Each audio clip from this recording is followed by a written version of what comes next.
sahabat sehat, di video kali ini saya akan menjelaskan dan memberikan informasi mengenai batuk tidak berdahak atau disebut juga batuk kering. Batuk kering merupakan jenis batuk yang tidak mengeluarkan lendir atau dahak dan biasanya menimbulkan rasa gatal atau rasa menggelitik di tenggorokan sehingga sulit atau sakit pada saat menelan. Batuk kering terjadi karena kebiasaan merokok, alergi, iritasi, atau karena udara sekitar yang kering. Batuk kering untuk dewasa dapat diatasi dengan menggunakan Silek sirup atau Lapisil tablet yang dapat mengatasi alergi serta mengurangi frekuensi batuk.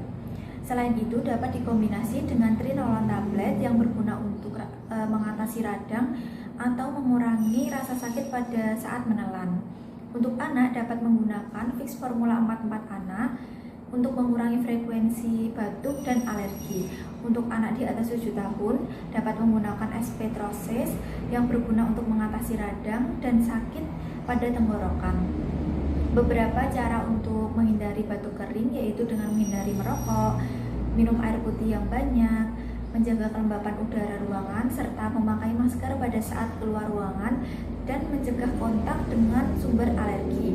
Sekian informasi dari saya, semoga bermanfaat. Terima kasih.